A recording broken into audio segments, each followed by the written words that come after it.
It's a very nice night, 58 degrees, 55% humidity, winds out of the northeast, 10 to 15 miles an hour, and the forecast, it's going to stay light until it's dark. And the umpires, behind the plate, Angel Campos at first, Gary Darling. Bruce Dreckman is at second, Paul Emmel is at third. It's 7-11 and it's time for the first pitch. Tonight's game time start is presented by 7-Eleven. Oh, thank heaven for 7-Eleven. And now with Nigel Morgan ready, I'll turn it over to my play-by-play partner, Hawk Harrelson. All right, Stone Pony, thank you. And once again, good evening, everyone, and welcome to White Sox baseball right here over Comcast Sportsnet. And the first pitch of the ball game is taken for a strike. Nigel Morgan, 28-year-old outfielder, hitting at .293. No homers, he's driven in 17. Pirates come in at 19 and 22. As Jason Nix very quickly with it. Morgan can get down the line. If you're going to beat these Pirates, you have to keep Morgan off base because they have a couple of base runners. Morgan is one of them. He's stolen 10 bags. And Nate McLouth is another one, although he's a 3-hitter. He's 5 for 5 in stolen bases. Those are the guys who will consistently run.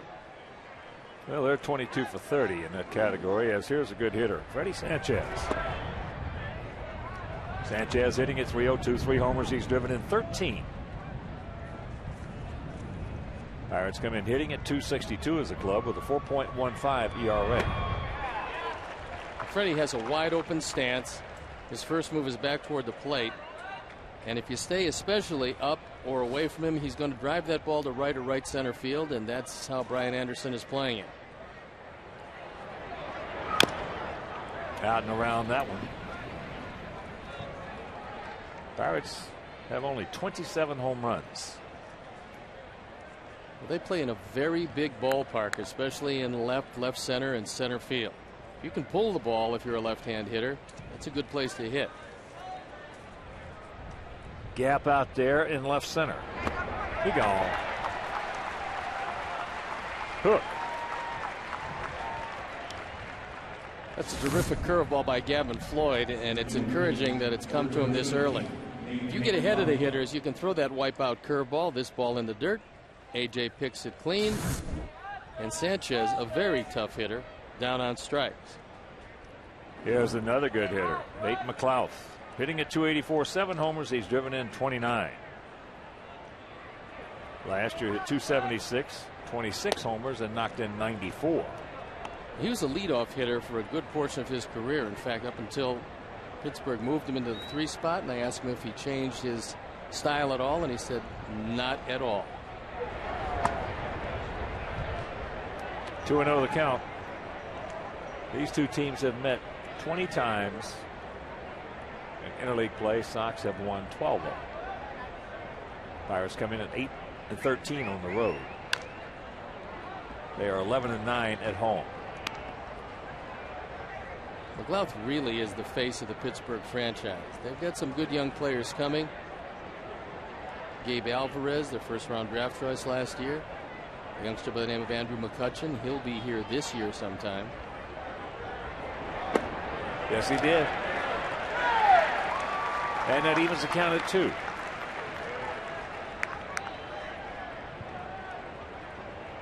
McLouth has faced Floyd 5 times. He has 1 hit. And the 2-2 pitch.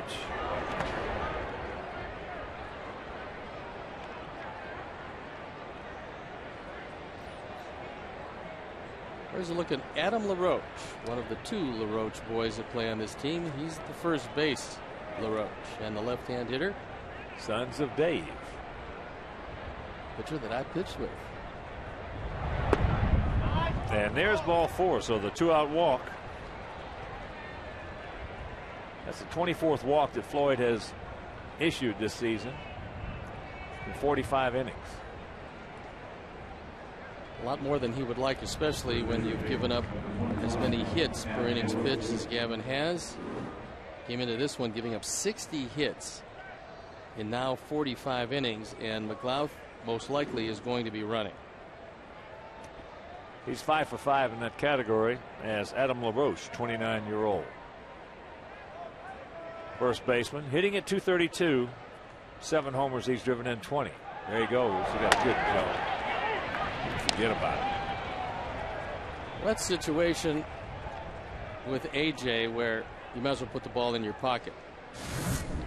This is a running start.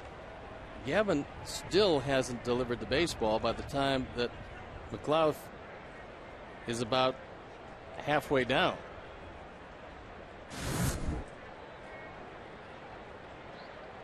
Only a few pitchers have been able to overcome their ineptness for holding guys close and keeping them from stealing. Those are the guys, Hawk, that didn't plan on giving up any hits after those guys stole the bases. Well, those are the guys that are in Cooperstown. Yes, see? that's true. Cooperstown. The rest of the guys who have trouble keeping guys from stealing usually have losing records.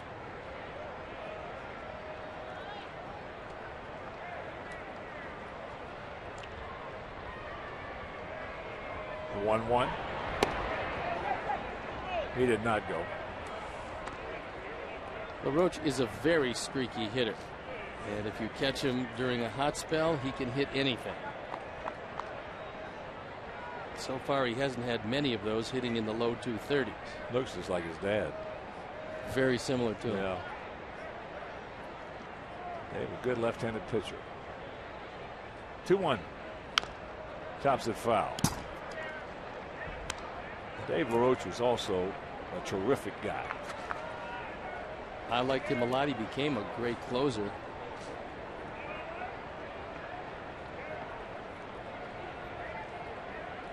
And his son Adam is a prolific strikeout man.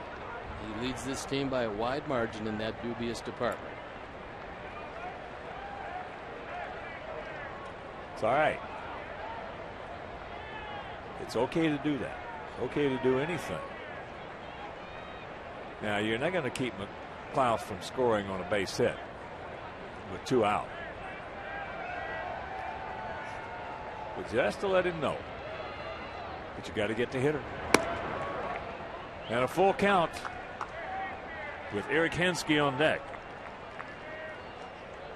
I remember Hensky from last year when he played with Tampa Bay. He got a lot more swings then because he was used occasionally as a right fielder and occasionally as a DH.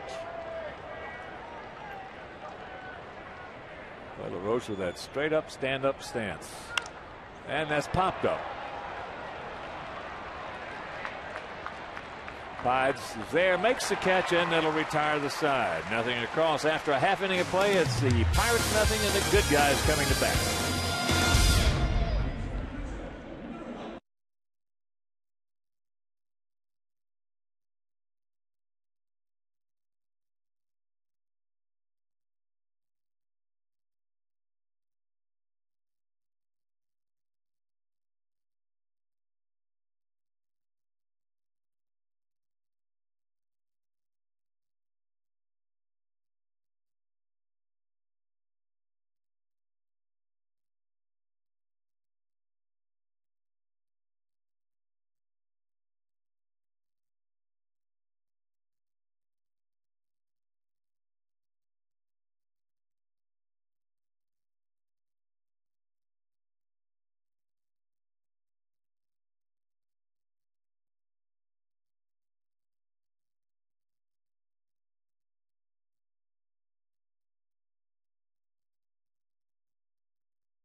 Nix and Dye. Wally hitting in the 4th spot, and he's been red hot. And Krasinski, Quinton, Ramirez, Anderson, and Fields. Lowe's defense and how they'll line up Morgan, McLeod, and Moss. Left to right with Vasquez, Wilson, Sanchez, and LaRoche. Jaramillo behind the plate and Zach Duke on the hill. The left-hander's got pretty good stuff. His fastball tops out at 90. There you look at the numbers. The ERA, a very good 2.84. And he's looking for his 4th loss. And before we show you our picks to click, you at home select yours. As first pitch downstairs to Scott Pasednik. Tides hitting at 267. The homers, he's driven in a couple. He has faced Zach Duke 4 times, has 2 hits. There's a strike. Sox come in hitting at 245 as a club with a 4.78 ERA. Sox 10-9 here at home. That's inside, 2-1. You got Vasquez, Ramon Vasquez, the third baseman, in on the grass at third, outfield, shading him to the left. They'll make that 3 for 5 lifetime off Zach Duke. That was a chuck and duck right there.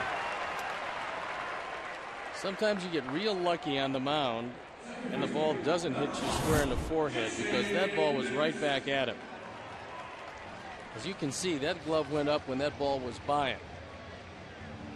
So a good way to start this off, and I would suggest for Scotty to be careful of the move. So here's Jason Nix hitting at 212. Couple of homers. He's driven in 3. Pretty good lead. And that pitch is fouled back.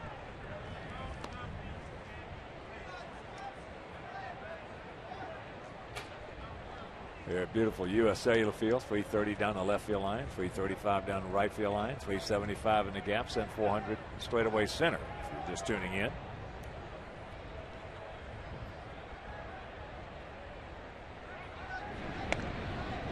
When Duke came to the major leagues in 2005, he went 8-2 that first year.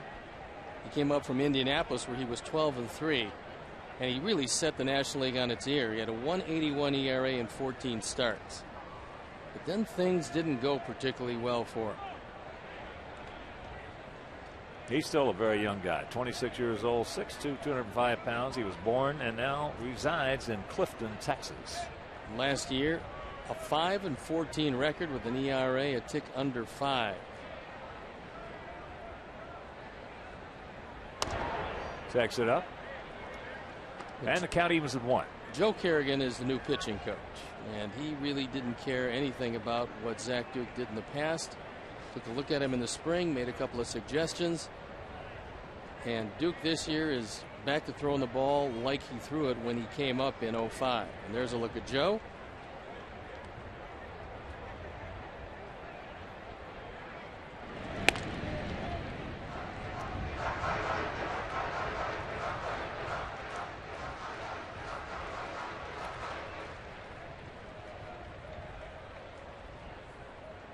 Duke 31-42 in his young career.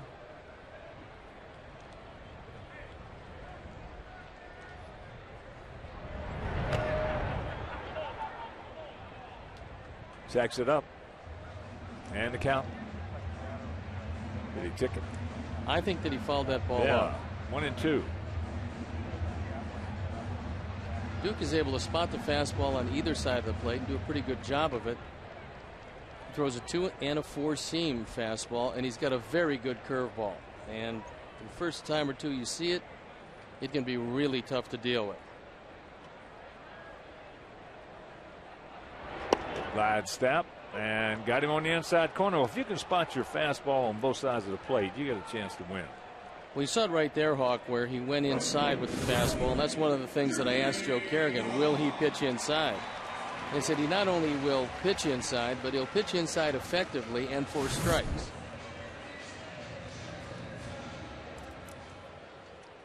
That'll bring up Jermaine. Die hitting at 270, 10 homers, 25 knocked in. Jermaine has hit him hard. 6 at bats, has 4 hits.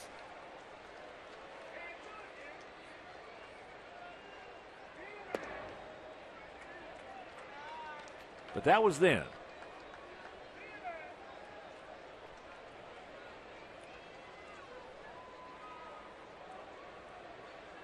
Outfield about equidistant, just slightly to the left and just slightly bunched.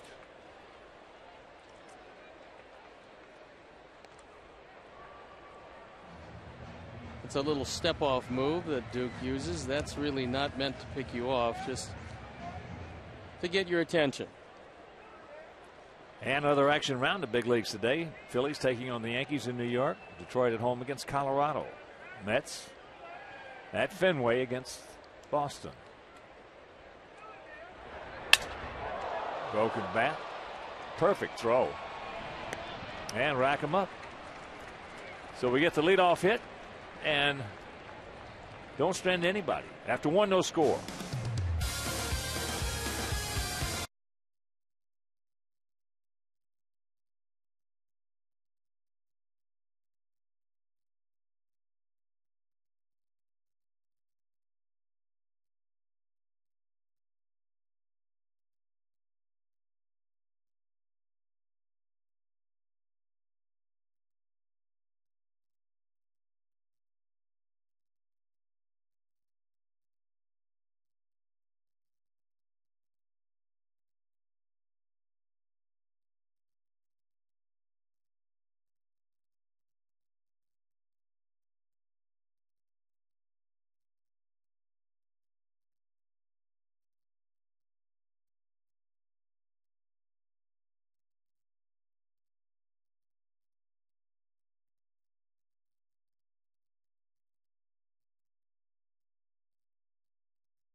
Scoring 37 runs in 3 games. So it was all Sox last year against the Buccos. And there you look at the best interleague record since 1997. Yankees, Athletics, those spunky Twins, and the Sox and Red Sox tied at .550 baseball. Eric Hensky will lead it off here in the top of the second inning. Hensky hitting at .250, no homers. He's driven in 5. Fastball outside. And other action around the major leagues. Minnesota at home against Milwaukee. Arizona at Oakland. Giants taking on the Mariners up at Safeco. Here's a strike. Baltimore at Washington. Tampa Bay taking on the Marlins down in South Florida. Cincinnati hosting Cleveland. Toronto at Atlanta.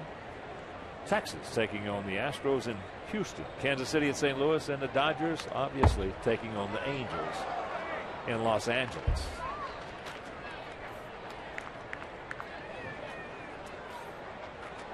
So 1-2 the count. I'm talking with Eric before the game. He said there were a lot of teams that gave him a call, but the Pirates pursued him, made him a definitive offer, and he took it. He can do anything with that hook right there.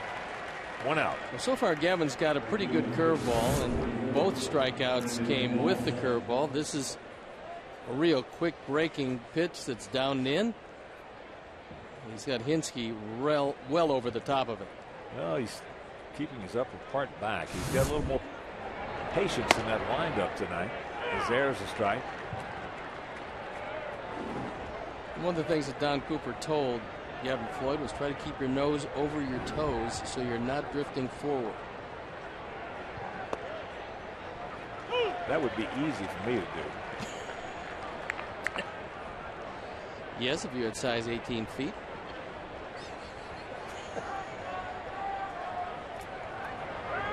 That's high. 1-2 the count.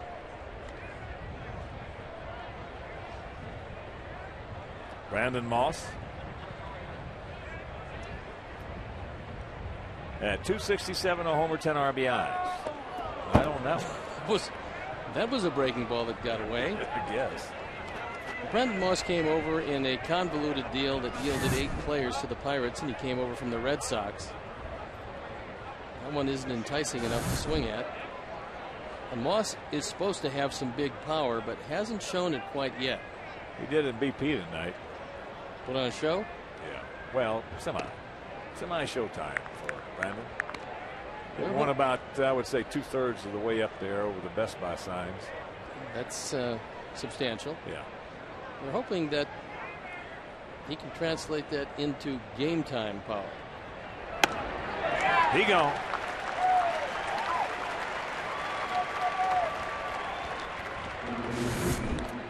Moss tries to check his swing. Gavin gets away with a mistake. AJ wanted it down. You see where the glove is. It's like a high changeup.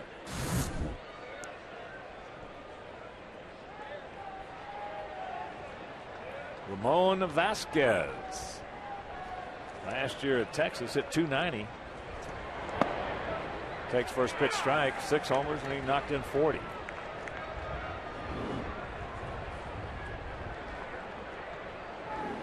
Big gap out there in right center. There's a chopper 3 hopper. And that'll do it. A 1-2-3 inning after an inning and a half not up.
Legendary performance.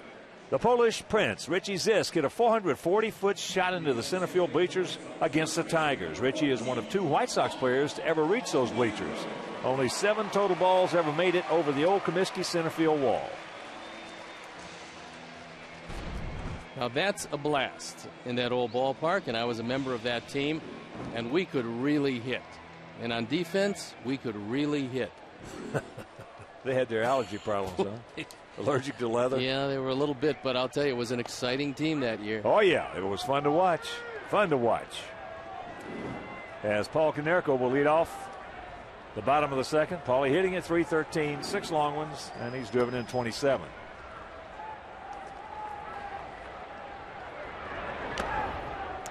And the count 0-2. I saw a few go up in those bleachers in BP that I never saw one in the game. Jim Rice hit one off me that was actually in the bleachers, and a fan tried to catch it and dropped it, and the umpire said the ball was in play. I was arguing because I thought it was definitely in the bleachers, and that's something to be proud of. They gave him a triple, but the ball was out of the park. That you threw one into the bleachers? Absolutely. It's like Ozzie arguing the other day. Right. A low pitch called a strike on the opposing player, and then got thrown out of the game. There's all kind of ways to get the boot. That's one of them. Well, AJ breaking pitch, a little soft ground ball, 2 down. Yeah, that was the first to me. I've never seen a manager get thrown out for arguing a bad pitch to the opposing hitter. It was called a strike. That was funny. Yeah.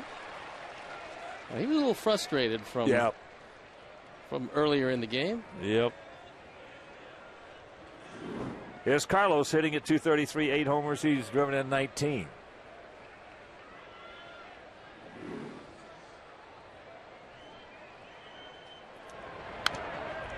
And let's check out our Heineken picks to click tonight. Jim Angio, our Hall of Fame director, and the crew. Well, they went with Brian Anderson, Steve, and Lisa. And Steve, we're going to go with Jermaine Dye. And after the pitch, there's a long look in. And now time is called. Bill Waters, Chris Taylor, John Stortz, Meg Madden, Kathy Bingham, Christy Connors, Tina Stack, and Nancy Trop and I. We're going to go with Jason Nix. And of course, those people have to be treated delicately. Very delicately. Because? Bill Waters, Chris Taylor, John Stortz says he goes down because they're the ones that sign our checks. Nothing across. We're into the third, scoreless.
Gavin Floyd really struggling this year.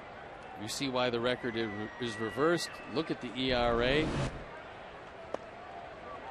And Gavin tonight's a little more aggressive, and I think that's really the key. Is stay aggressive, and then you can throw wipeout curveballs. Well, it looks to me like he's spending also a little bit more time over that rubber. Keep your weight back. It's just like a hitter. I mean, it's the same kind of mechanics. Stay back, don't get out ahead of yourself, and you'll be in good shape. He gone, back door. Jason Jaramillo does not like it. He's incredulous. And I will say that if Gavin gets this one, it's going to be tough for these buccos to hit. That was a touch wide. I like that play. Here's Jack Wilson hitting at .267. No homers. He's driven in 14. Smacks that ball in the center field. Brian off with a crack of the bat. Piece of cake for him. Brian, that's only 2. Brian was running in. He felt that he made such a good catch that the inning should be over. But actually, he got a tremendous break on this ball because when it left the bat, it looked like it was going to be some problems. And now he's telling Scott Posednik, remember, it's only 2 outs. We don't run in after that catch. Here's Nigel Morgan. I felt that way after every catch. true. Boy, that was a tough play. You got to watch a bunt with Morgan because he'll bunt it to both sides. Slapping it foul.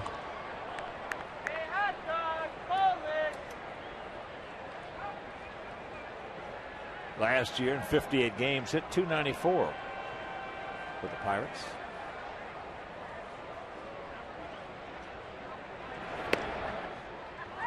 That's a little bit inside. 2-1 to count.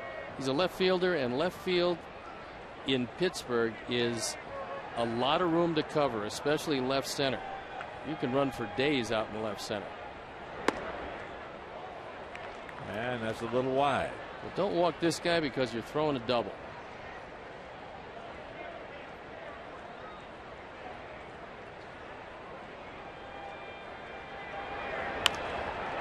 Full count for the 28-year-old.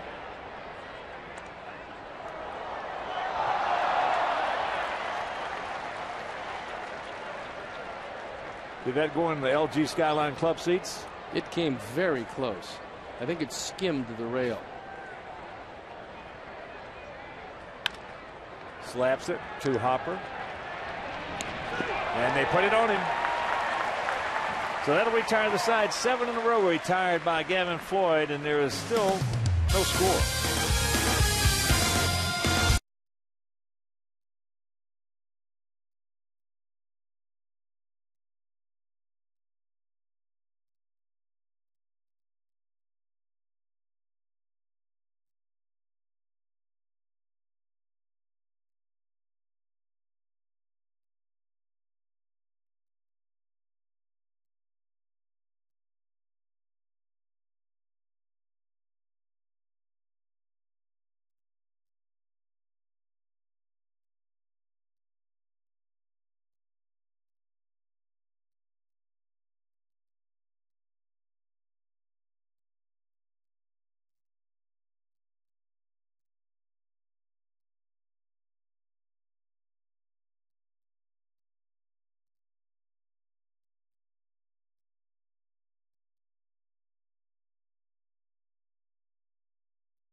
Curveball. And the count 0-1. He called that a ball. Put his right hand up. Alexei. Hitting at .213 a homer. He's driven in 14. Ramon Vasquez is in a step at third base. Now he's moving back with a 2-0 count. And because he moved back, Alexei had a pretty good idea. He saw him move back, caught it out of the corner of his eye, and tried to lay it down. A real good idea, but unfortunately he didn't get it in play.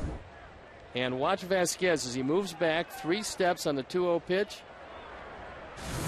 Pretty observant. And that's beat back to the middle into center field. So good speed aboard. Alexei 6 for 7 in stolen bases.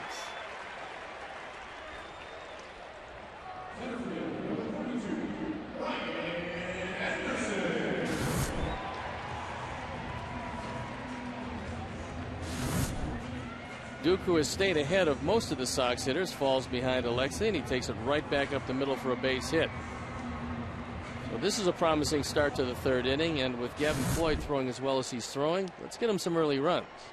Brian Anderson hitting at .281. No homers. He's driven in 4. There he goes. Boy, a gun down there, but not in time. What a throw by Jaramillo. He was supposed to make this team as the backup catcher because of his defensive prowess. And you're right, Hawk, when you talk about he's got a gun. Now, he took a little time to deliver it, but he got it there quickly. And you can see that Alexi's in. This was Sanchez not getting the tag on him. He had the ball in time. He didn't get the tag on. Good call by Bruce Dreckman. Well, he got out so far in front of the bag right there to Sanchez. He sits back a little bit, positions himself, let the ball come to him. Especially when you have a catcher, when you have a catcher with that kind of an arm, there's really no reason to be that far in front of the bag, and I think that's a mistake that a lot of guys putting that tag on at second make. I'll tell you what, it's more than 50%. Yeah.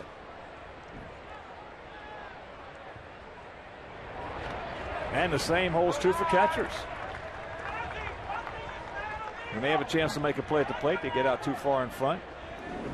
Then they want to catch the ball and come sweeping back with the tag. By that time, it's too late. Well, there's a lot of catchers that want to give you too much of the plate because they don't want a collision at the plate. Well, that's why they do it. That's why they get out there in front. Same thing at second base. That's why a lot of second basemen and shortstops get out in front of the bag. On the inside corner. So the count 2-2 to Brian. Well, Brian can't do it now, but he should have been looking to try to take that ball the other way. Now at 2-2, it's a question of survival. Make some contact, especially with Wilson playing up the middle, because there's all kinds of room on the left side. You could drive a truck between Vasquez and Wilson.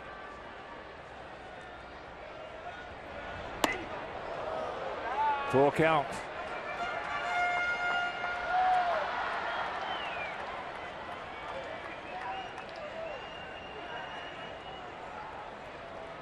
Ball for base hit, B.A.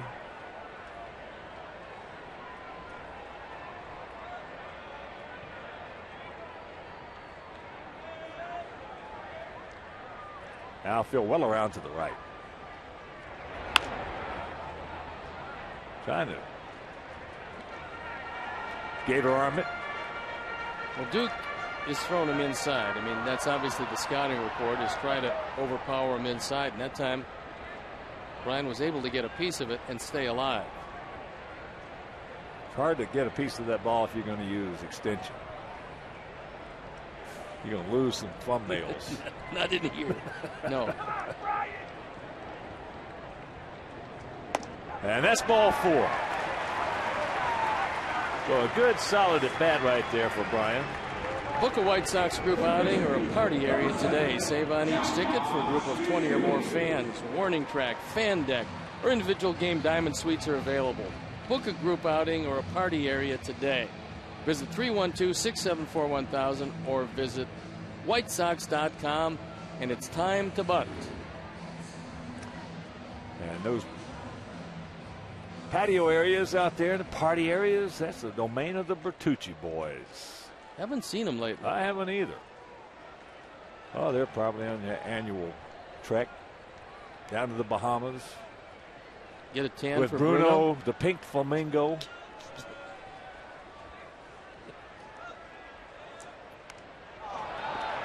That's going to be backing out of play. Unfortunately, Jaramillo fell down, although that was back out of play. Even if it was in play, he couldn't have gotten it from a prone position.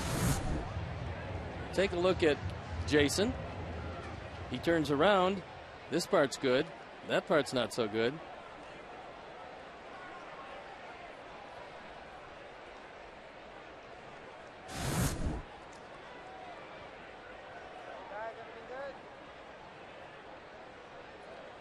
Two on, nobody out. Here in the bottom of the third, no score if you're just tuning in. There's a bunt. Just looks to third. Plays the chalk. Goes to first. Sacrifice. 1-3. That was a good bunt. Nice job by Josh Fields. He got it down. And that time he kept the head of the bat up and left Duke with only one play. Now Duke looked at third but realized that that was his best effort. And the boys on the bench appreciate when you execute. when we get a bunt down in a sacrifice situation, there's cause for celebration. As here's Tide's a line shot single right back through the middle. Checks it up. Well, John Russell, the manager of these Pirates, is going to keep the infield back in the middle to try to stay out of the big inning, as well as LaRoche at first base. However, Vasquez is in very close at third. I think John Russell is making exactly the right play. As that curveball strike. You get a lot of managers today that even early in a ball game like this, they bring their infield in halfway. And that's just inviting a big inning rather than possibly giving up just one. There's a chopper. And it's 1-0 Sox.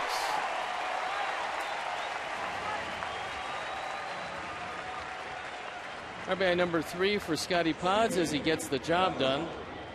They're giving you a run if you can hit a ground ball. So you need some contact. And that's all Scott did, was chop it to second base. And so the base hit, the stolen base. But more importantly, the bunt in a bunt situation that was successful gets home a run. And here's Jason Nix, called out on an inside fastball. There's a broken bat. Here comes McLeod. He is there, makes the catch, and that'll retire the side. Sox put one on the board. We'll go to the fourth, leading 1-0.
Fourth, Freddie Sanchez, Nate McLeod, and Adam LaRoche to face Gavin Floyd.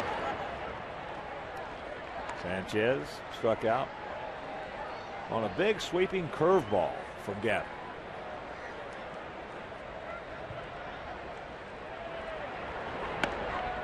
And that strike evens the count at 1. Freddie's been a pretty good hitter from the time he came into the major leagues. Led the league in hitting over there a couple years ago. That's not bad.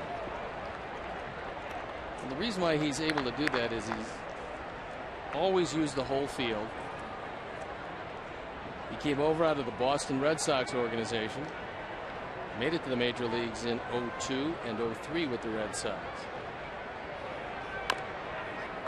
Another curveball, just did get a piece of it. And the year that he led the National League in hitting was 2006. He hit .344 with 53 doubles. That's pretty impressive.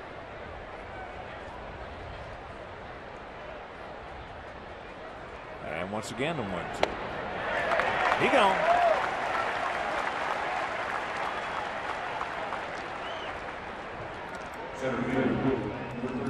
Here comes the Duck with our Aflac trivia question. A former White Sox manager played 7 seasons with the Pirates during the 1940s. Nate McLouth walked and stole second. Takes first pitch strike. McLouth, 27 years old.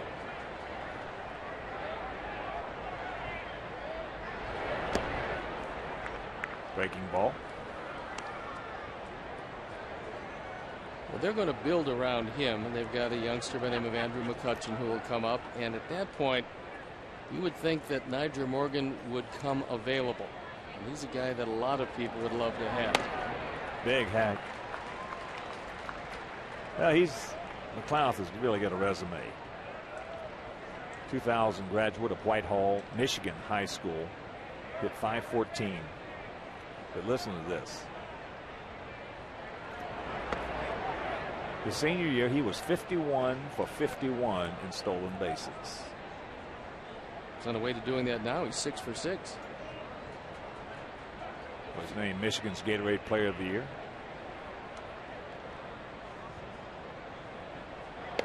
That's back going. And in his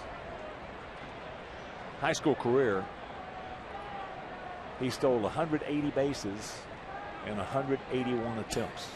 I want to sign the guy that threw him out. No. There's a chopper 2 hopper. 2 down. Kevin's been able to do it tonight because he stayed consistently ahead of these Pirate hitters. And by doing that, he's able to use that curveball. He's hitting his spots with the fastball. And this has been the best that Gavin has looked in quite some time. This is the Floyd we got used to seeing last year when he was 17-8. And here's Adam LaRoche. Big hack. Popped out to the Pods in left field.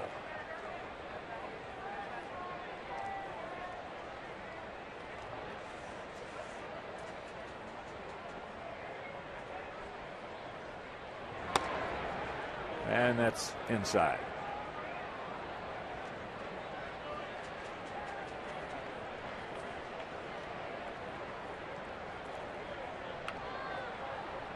Outfield slightly to the left. And the count 2-1.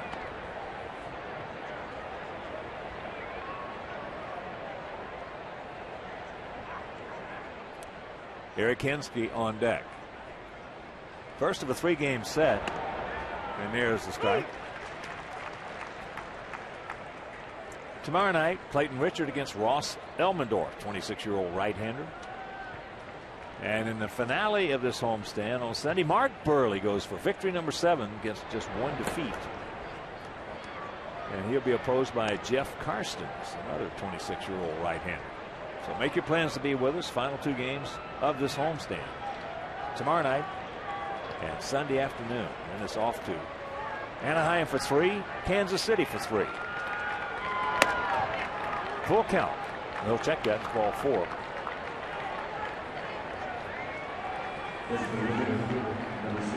Don't miss your chance to get the best seats available for this weekend's matchup against these Buccos. To purchase your individual game tickets, call 866-SOX-GAME or visit whitesox.com. So here's Hensky, struck out on a good curveball.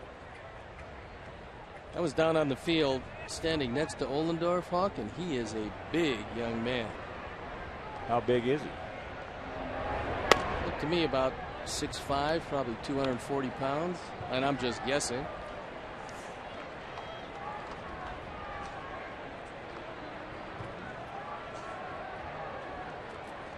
I remember the Pirates in the past.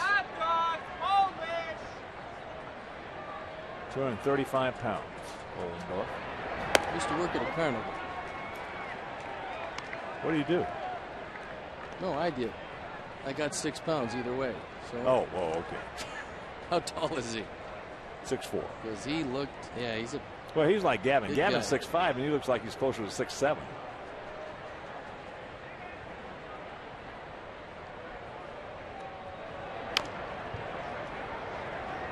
thought you said Olenberg. No.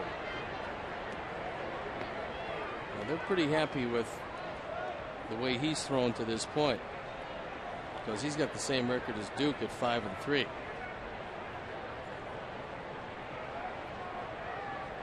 fact, this Pirate team is 4th in the National League in ERA, and that's been most pleasantly surprising. 2 balls, 2 strikes.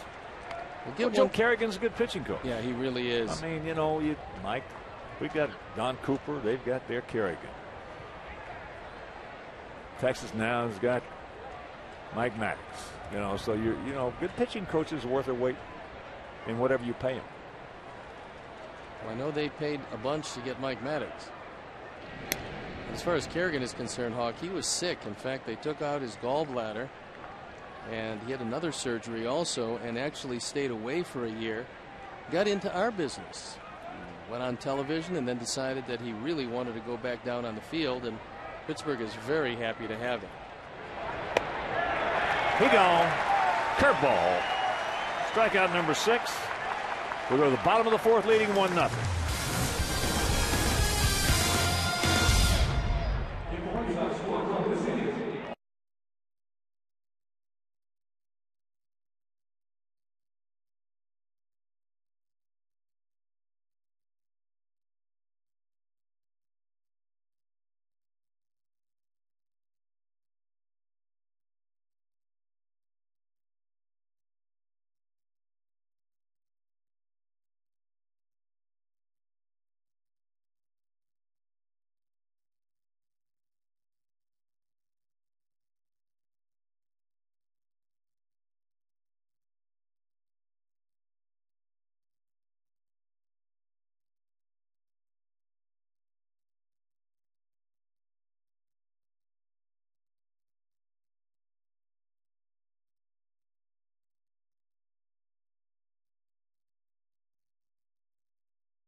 Trivia question was, what former White Sox manager played 7 seasons with the Pirates during the 1940s?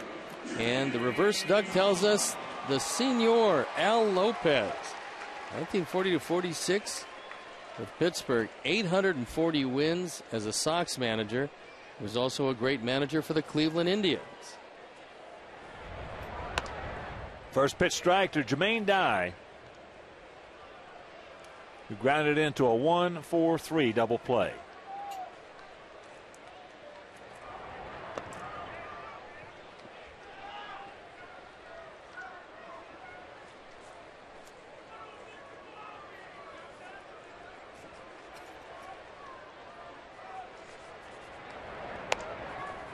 And the count evens at 1.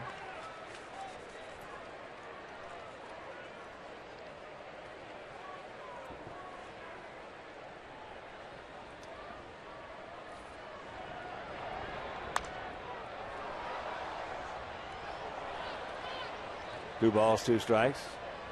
Konerko on deck. And Pierzynski in the hole here in the bottom of the 4th. 1-2-0 for us. No runs, no hits, no errors for them.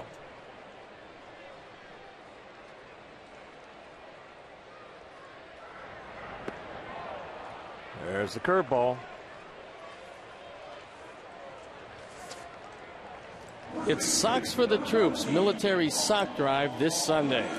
Bring new white socks to any gate on Sunday to support our troops overseas. For tickets to the game, call 866-SOX-GAME or visit whitesox.com. So here's Polly. He struck out on a fastball.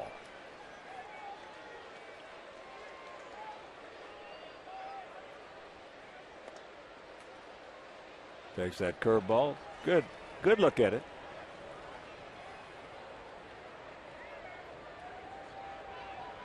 Top of the 7th in Cincinnati. Indians and the Reds are tied. There's a base hit.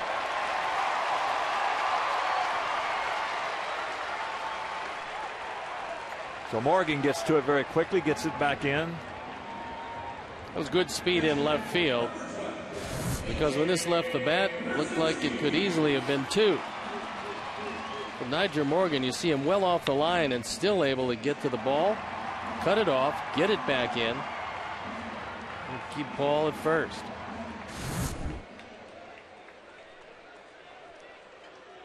That'll bring up Pierzynski. Hit a breaking ball, little slow roller to second base to end the 2nd inning.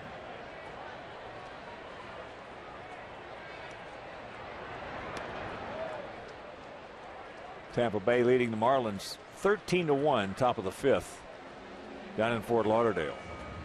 But Cleveland and Cincinnati tied at 1, top of the 7th. Texas shutting out Houston 3-0. That's in the bottom of the 4th.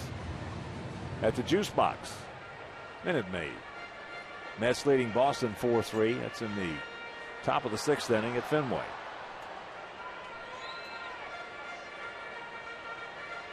No score. Toronto at Atlanta in the 4th inning.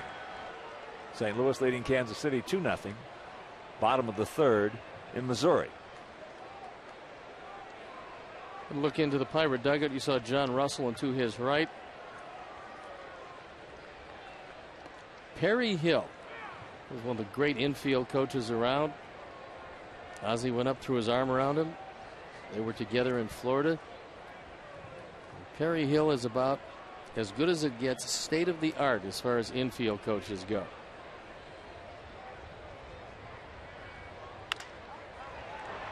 Chopper. And they turn it. Second double play turn by the Pirates, and we're into the 5th.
Prior to a White Sox home game.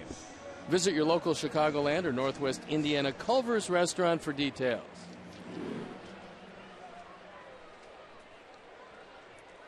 Top of the 5th inning, 1-0 good guys. It'll be Moss, Vasquez, and Jaramillo.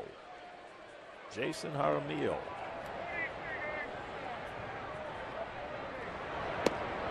First pitch strike.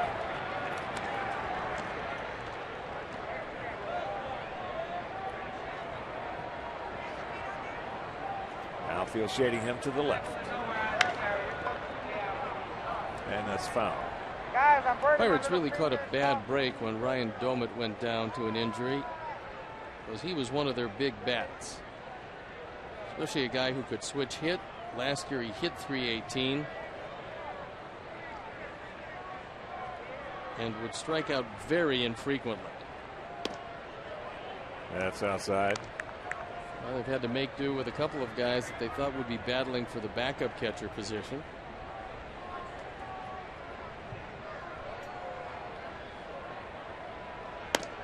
And the count 2-2.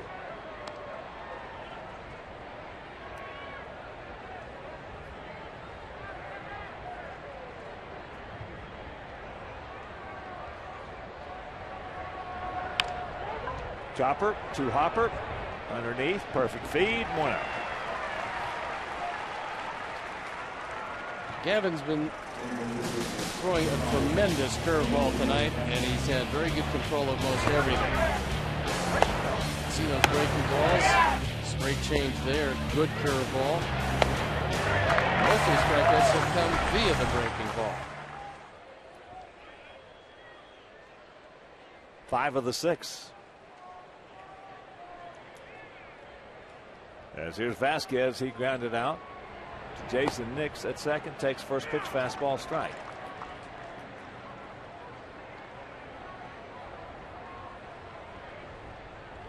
Phillies leading the Yankees 6-1.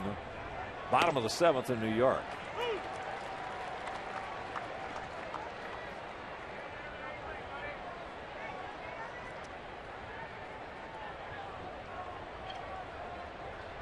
The 0-2 pitch. He gone. Another hook. Vasquez didn't like it.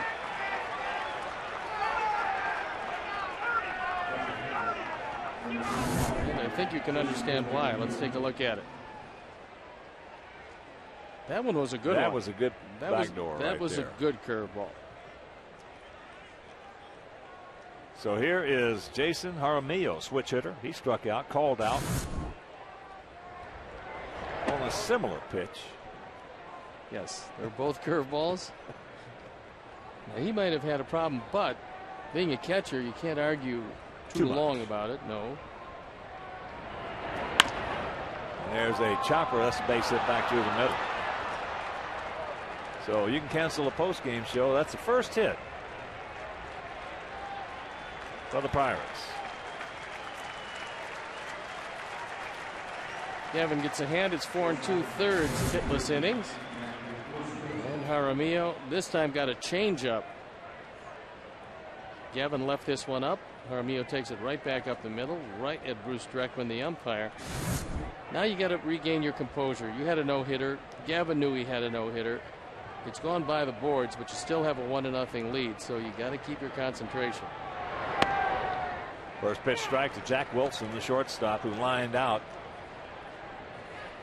Brian Anderson in center. While we have a moment, we'll send out a very huge happy birthday to a good buddy of ours, Rob Lyons. Rob's been around a long time here. And I guess it's a little bit low. Happy birthday, big guy.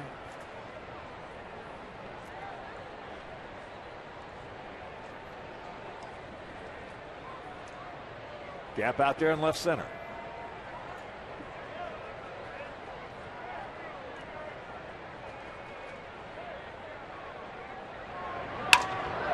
And a little soft Matabatacola. And that'll do it. Halfway home, we lead it 1-0.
Sox on top 1-0. Carlos Quentin, first ball hunting. Change up, goes out and around it. Little ground ball to third. Carlos now 0 for 2. It's a brand new administration in Pittsburgh, and they've tried to change things around. How many special assistants to the general manager they have? Well, he's getting a lot of advice. 3-page fulls? They've got 8 special assistants. In the left field, Morgan is there. 8 special assistants and 2 senior advisors. Haven't seen any junior advisors yet. But with 8 special assistants, I am sure that Neil Huntington, senior VP and general manager, is well advised.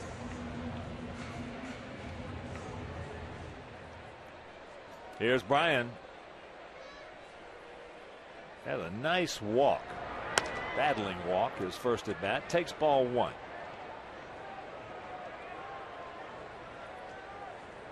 Minnesota leading Milwaukee 5-0. Bottom of the 4th in the Twin Cities. There's a strike, even the count at 1.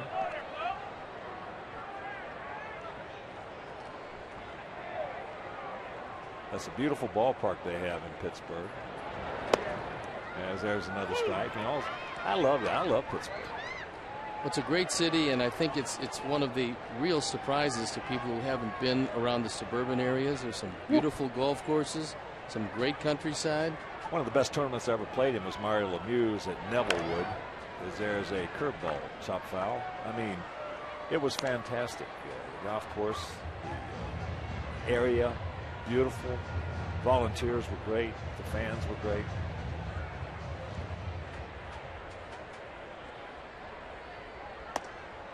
They have some real good restaurants there as well.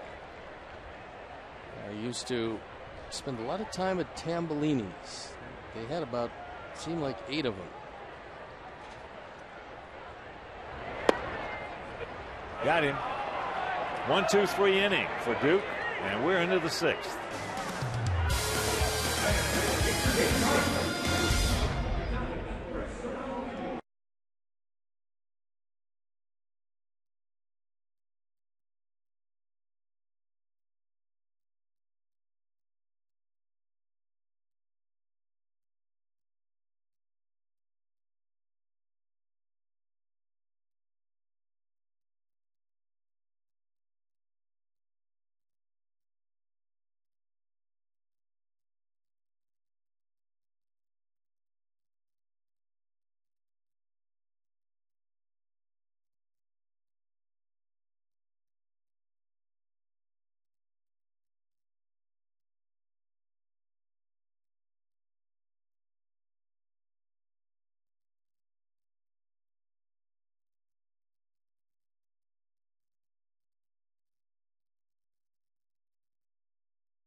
.com at BAT 2009, featuring play-by-play, video highlights, and live audio broadcast. Visit WhiteSox.com on your iPhone or iPod Touch to purchase. Hate to break the illusion, but I don't memorize these.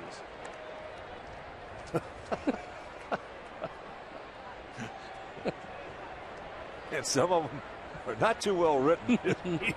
No, we're editing on the fly.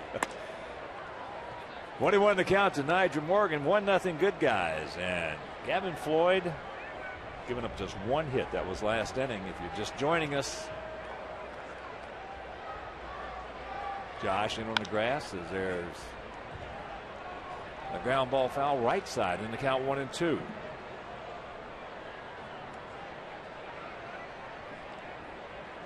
If you throw a breaking ball here and keep it away from Morgan, he's probably going to slap it to the left side. Then you've got to hurry that throw. He gone. Good Hook down ball. and in. Oh, that was a dandy. Gavin's had a good one tonight. 8 strikeouts, 7 of them coming on the hook. That's one of his better ones right there. It just looked like a piñata for a second, then disappeared. Well, this is by far the best he's kept Yes. his upper half back. There's no question. Freddie Sanchez, a couple of strikeouts, both on curveballs, fouls that one away right side.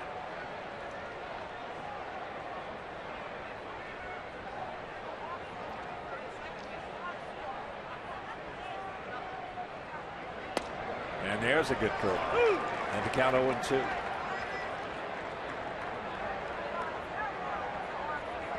Might as well throw that same curveball low and away. You've gotten him on it twice. That's what AJ.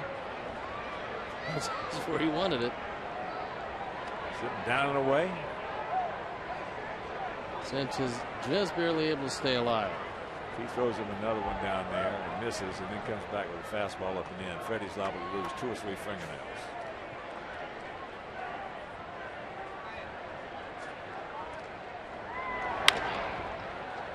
Takes it right side on the fastball. 2 down.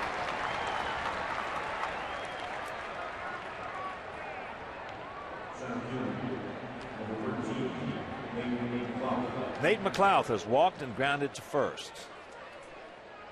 How do you steal 180 out of 181 stolen bases? Pick your catchers wisely. That is, you're talking about, that's cool Papa Bell territory right there.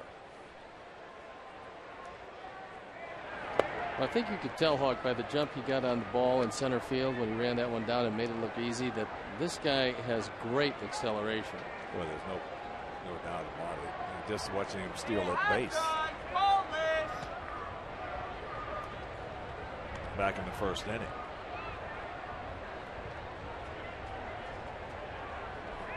Two and 0 the count. Guy with better than average power and that fast. And there's the strike. That's why you have to be careful with him, because he does have great speed, but because he can hit the ball out of the ballpark, and as he's matured, he's gotten stronger. Also, he's figured out what pitchers are trying to do to him. That's why he's moved from 1 to 3 in the batting order. There's another Matabatacola. Jason Nix is there, makes the catch. A 1-2-3 inning, and Gavin Floyd still leaves it 1-0.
Live, we'll have a complete recap of the Sox and the Pirates, plus highlights and post-game reaction from Game 3 of the Blackhawks and the Red Wings Conference Final. So join Gail Fisher for Sports Night, presented by Dex, tonight after Blackhawks post-game live, only on Comcast Sportsnet, fans' best friend. Josh Fields will lead it off. He had a sacrifice bunt as he takes that fastball outside. Be awfully nice to get Gavin Floyd a little more room to breathe here. 1-run lead. It's been that way for quite some time. Change up, poked out in the right field, so 1 out.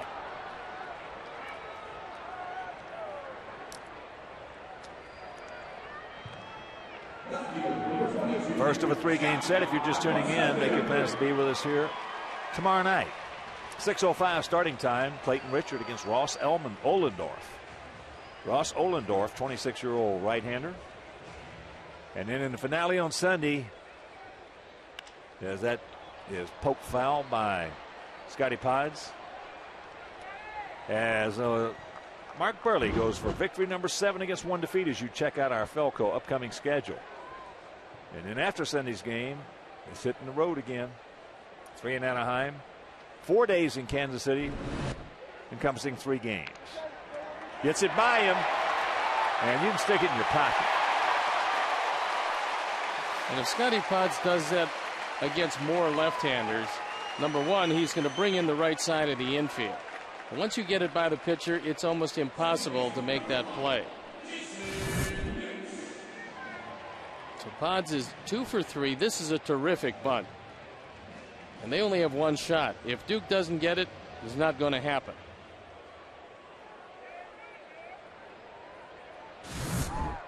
Well, we got good speed at first.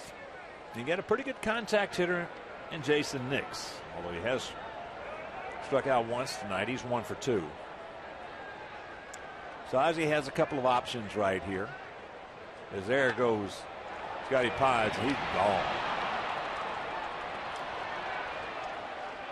I would think that the first time they beat Jaramillo, they should have viewed that as being fairly lucky.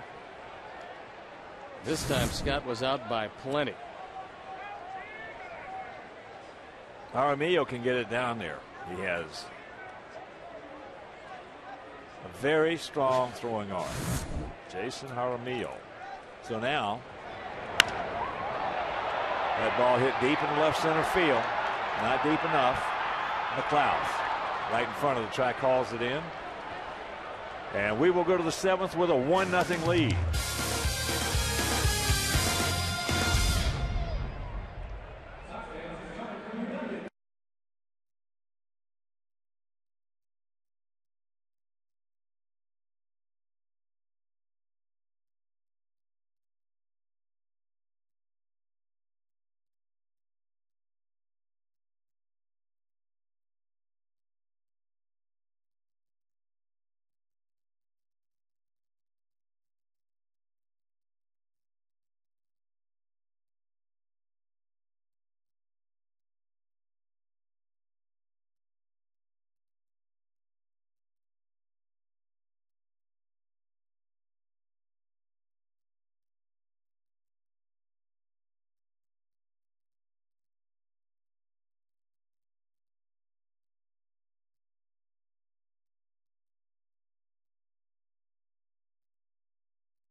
A couple of ribbies, and Lucas Harrell. Lucas Harrell picking up the win. He's a sleeper. Not going to be sleeping too long if he keeps throwing like he has. He's a free spirit. Very much a free spirit. Well, there's been a few of those that have been successful. You better believe it. He's not afraid. Adam LaRoche, 0 for 1 with a walk. Let's just check out Lucas right here. Lucas is 5-1. 3.77 ERA. It's not going to overpower you, as that's a fair ball. And 1 out. Well, as a pitcher, you absolutely love that. The hitter doesn't get much into it, and that ball stays right inside the line, and he goes down. We've got 2 guys down at Birmingham 5-1. John Ely, 5-1. Ryan Almagrosso, 4-1. They've got some thunder behind them on that team. You gotta believe it. They've got a ton of talent on that Birmingham team. You got Brandon Allen now over 300 after a terrible start. Brandon is going to play in the big leagues. First baseman, left-handed hitter, short and quick. And there is high and deep. Jermaine back at the fence. Yes, hauls it in. Kohinski just missed it. It's a good thing that the temperatures are a little bit down, because normally this ball is out, and I think Eric Hinske thought this was out. So here is Brandon Moss, a strikeout victim, and he also has bounced out 3-1. But the talent on that Birmingham club, as I mentioned, you got Brandon Allen, you got Gordon Beckham, who's going to be a heck of a player. David Cook has got a chance to be a good hitter. He's hitting .209, 5 homers, 19 RBIs. So that's going to come up. Then you got Jordan Danks just called up from Winston-Salem. He's hitting .310 down at Birmingham. Where's your favorite spunky little infielder? I'll get to him. Tyler Flowers. Been in a funk lately. As strong as any man in baseball. He's got 5 homers, 19 RBIs. And a sleeper, Stefan Gartrell, hitting at .292 as there is a broken bat base hit. So the second hit given up by Gavin Floyd tonight. But Gartrell has 8 homers and 25 ribbies down there. And Birmingham is not a home run hitting ballpark. And then you get to my pick to click from spring training for our minor leagues. You picked them early. Yeah. C.J. Rutherford hitting at .328, 5 homers, 26 knocked in. Diane Viciedo hitting at .256. That's coming up with 3 homers, but he's knocked in 27. And I mean, you just go on and on. They've got some big time talent in Birmingham. And for Viciedo, I think you can take a look at his numbers, Hawk. He's 19, or just turned 20 years old. And he's going to be a run producer. Yes, he is. Anybody that strong, he's 5'11", 240 pounds. Anybody that strong can hit the ball that far to right and right center. Should be a big run producer. Well, they got him trimmed down to 240, but he can hit it a long way. He's going to drive in a lot of runs. I'm really excited, as we talked about in spring training. I've been with the White Sox over a quarter of a century, and this is by far the most talent I've ever seen in the minor league system. 0-1 to Vasquez. Right to the bag, steps on it, and that'll retire the side. 7th inning stretch. Sox lead it 1-0.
First pitch just outside to Jermaine Dye here in the bottom of the 7th. The run on 4 hits, no errors for our guys. No runs, 2 hits, no errors for their guys. Jermaine is 0 for 2. And the count 2-0. Well, this is where the score goes to 2-0 if Duke gets anything close. Gap out there in right center. And that's 3-0. I would certainly give him the 3-0 green light. Duke's only given up 3 home runs this year. That's pretty good. That's tough to give a 3-0 green light leading off an inning, as there is ball 4.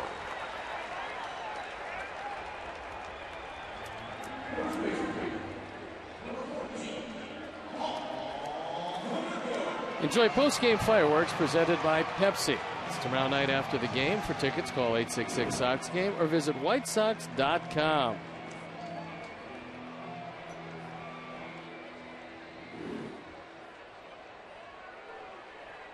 As here is Konerko.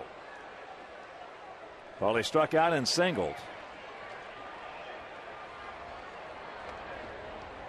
Starts him off with a changeup, grabs a strike. He had what appeared to be a double back in the 4th inning, but the speed of Niger Morgan, he got over there in a heartbeat, cut it off, and got it in.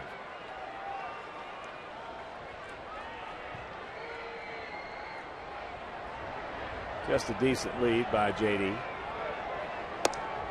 Comes back with the fastball. And you will see that more often than not, after a guy sees a changeup, they'll come back with a fastball. That fastball only 88, but it looked a whole lot faster because it was up and out of the strike zone. And it followed a changeup.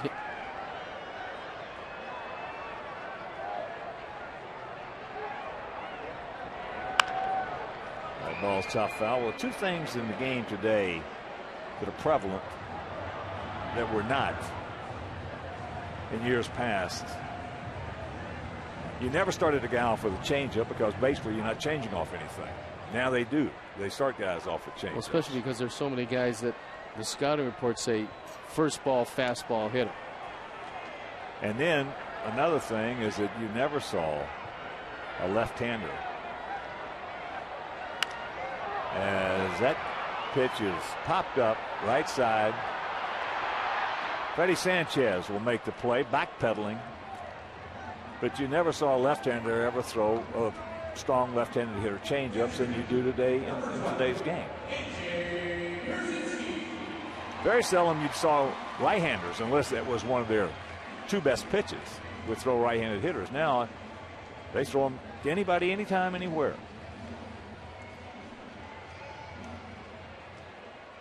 Well, AJ hasn't been too happy with his 2 at-bats, and that's because he's tried to pull Zach Duke twice. And twice he has grounded out to second. 23,347 on a beautiful evening. A little chilly, but beautiful here in the beautiful city.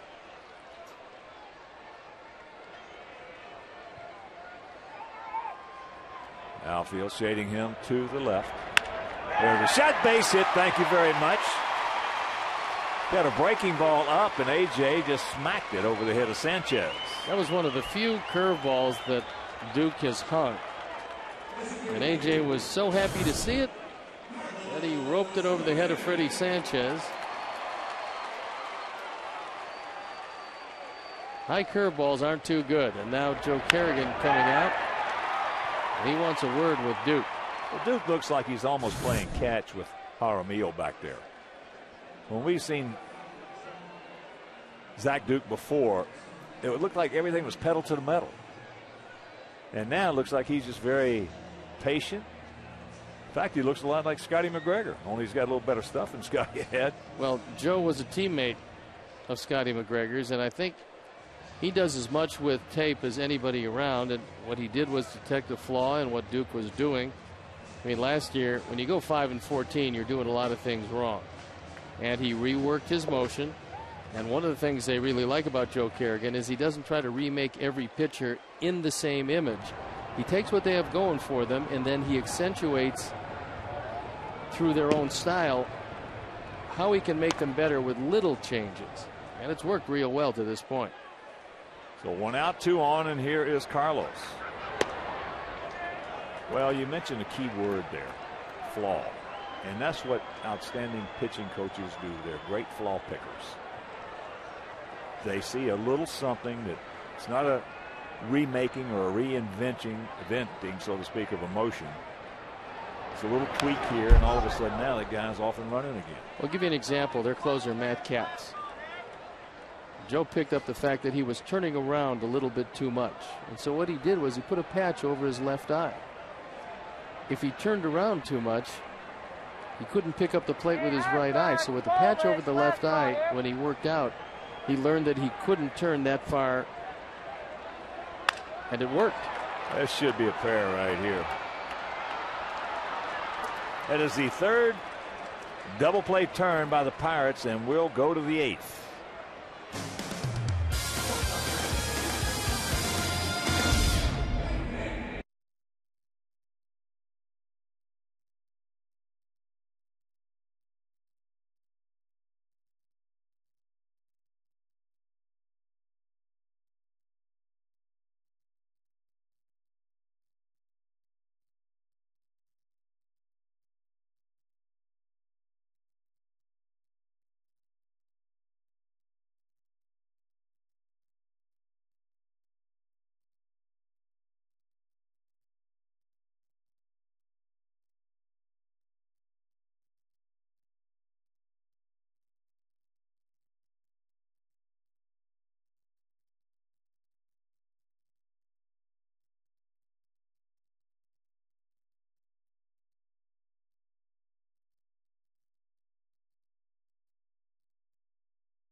In the ladder.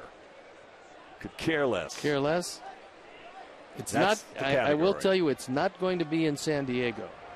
It will not. Those guys wanted to get rid of him yesterday. As Jaramillo. First ball, Hunting pops it up. But on the other side of that page, I don't blame Pete. He's got the hammer. Some guy was crazy enough to give him a full no-trade contract. And if you're going to do that, you're going to make them pay, and that's exactly what Petey's going to do.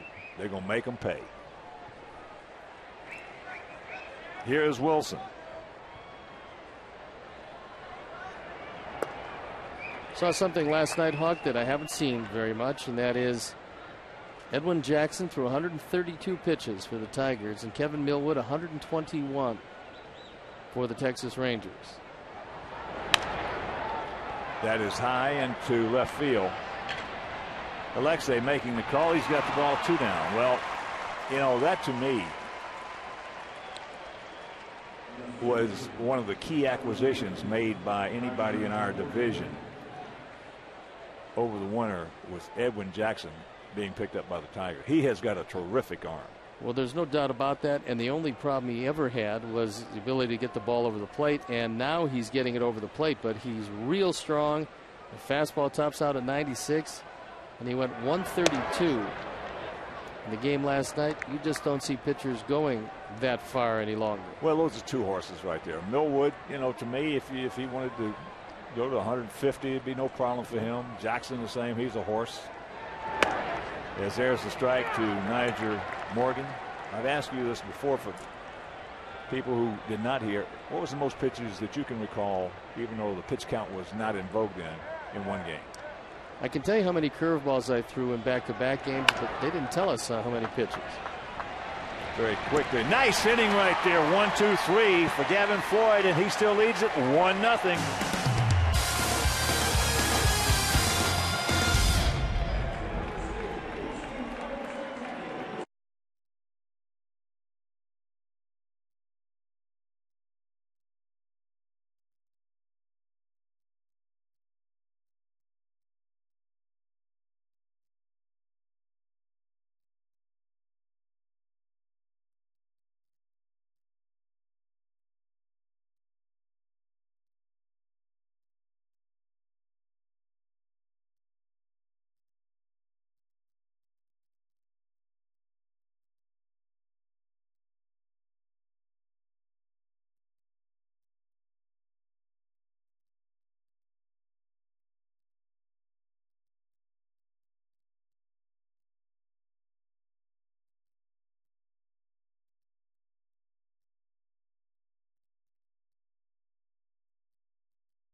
Is the double plays tonight. There's been 3 of them. This one in the first inning, followed by this one in the 4th inning, and ended with this one in the 7th inning. Lower third of our order. Ramirez, Anderson, and Fields here in the bottom of the 8th. 1-0 White Sox. 0-1 the count to Alexei. This has been just an old-fashioned pitcher's duel. Both guys throwing the ball exceptionally well. The difference in the game, a well-executed sacrifice bunt and then a ground ball. I love games where the balance of the game is dictated by one pitch. Or one bit of execution. The ball hit deep in left field. Way back. Morgan looks up. You can put it on the board. Yes. Number 2 for Alexei, and it is a 2-0 Sox lead.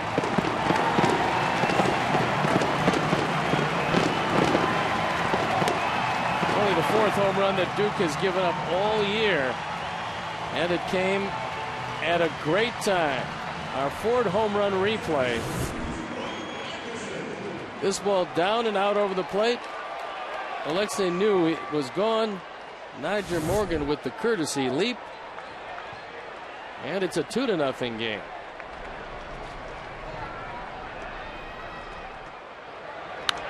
And that ball hit foul. So the count 1-1 to Brian. Brian has walked and struck out. And of course, with that home run by Ramirez, Alex Nelius family will donate $100 to White Sox charities for every Sox homer hit throughout the course of the season. That is number 41. So $4,100 donated by Alex Nelius in loving memory of Ursula. Alex, we're thinking about you, buddy.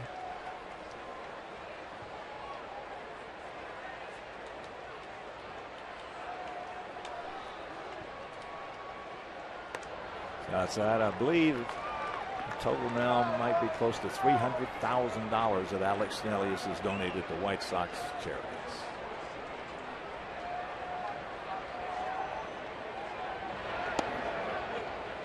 Curveball got him.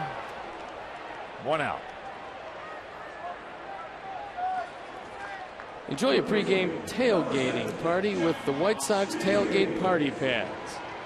Treat your group of 20 to 60 fans to a private party area conveniently located outside the Gate 2 ballpark entrance. Bring your own food or choose to have it catered by the White Sox. Book a White Sox tailgate party pad with discounted game tickets. Call 312-674-1000 today. Josh Fields with a 1-0 count.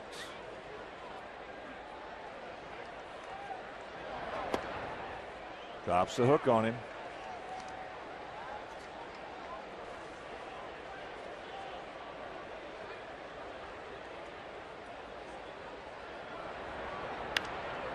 And now 1-2.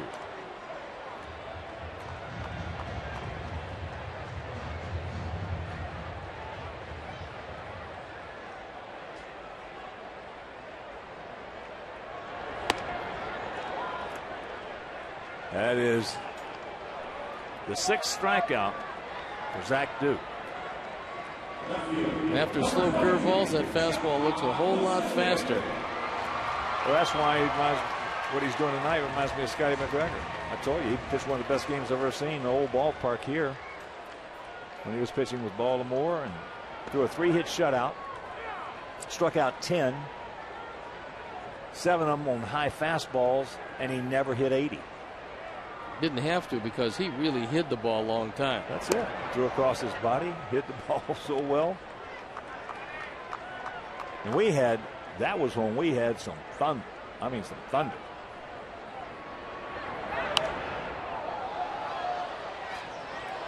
Pods is 2 for 3 tonight, with that ground ball RBI to knock in the run back in the 3rd inning.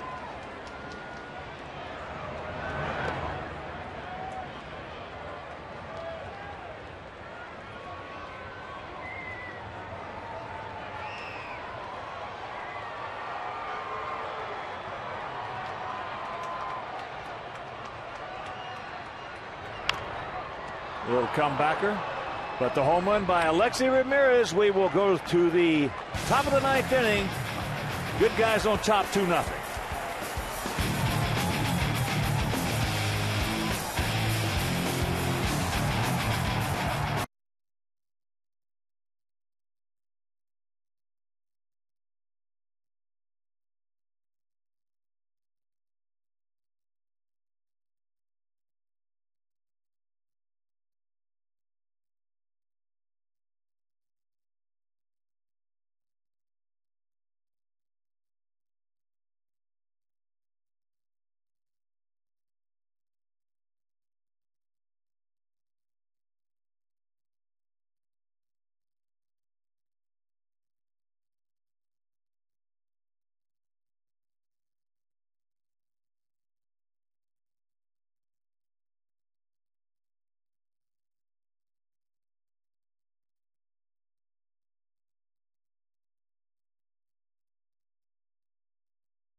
And it's Alexei Ramirez. making it 2-0. Well pitched game by Zach Duke, but he's trailing by a pair. That gave the Sox some breathing room as Bobby Jenks comes in after an absolutely spectacular performance by Gavin Floyd. There are the numbers on Bobby. He's looking for save number 10, and he's looking to stay perfect. He's got their best hitters coming up. Freddie Sanchez takes first pitch strike. He's 0 for 3 tonight with a couple of punch outs. What a tremendous effort by Gavin Floyd. Wow.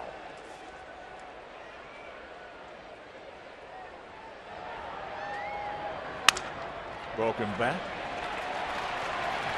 Dig out. One down. That time Josh Fields put his hands in front of him to make sure that he wouldn't get the bad hop. He played it on the grass after the bat splintered. And that's always a huge first out, especially with a couple of guys that can hit the ball out of the ballpark coming up next. Nate McLouth 0 for 2 with a walk. Takes first pitch strike. He also is grounded to first and popped to second.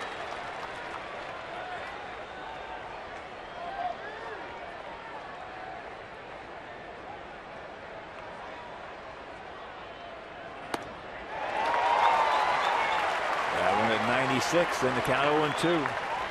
Probably reach back, get a little something extra on that last one. Left-hander's not going to be able to hit it up there, not at 96.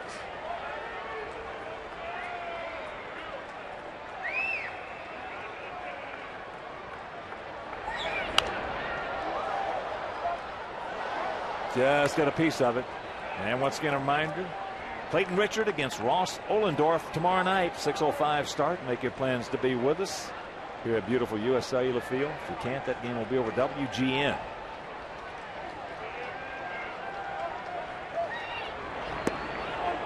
He gets it over, he gone. We just need Clayton to be close to as good as he was last time out, because last time out he was really good. Oh, he's going to be real good in his career.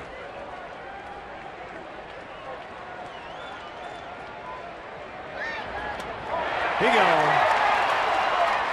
2 down. Great pitch by Bobby Jenks and a terrific stop by A.J. This one could have easily gotten by him.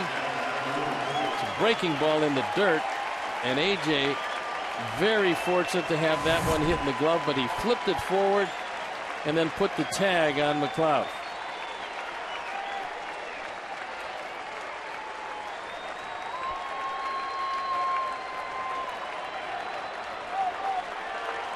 So here's Adam LaRoche. He's 0 for 2 with a walk.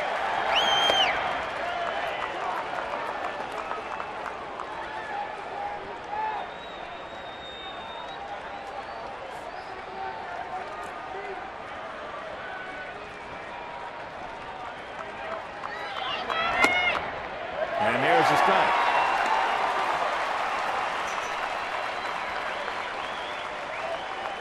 To this point, a single by Jaramillo, a single by Moss, and that's been that.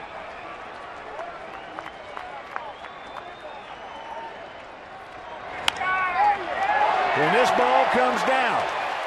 ball comes down, this game will be over.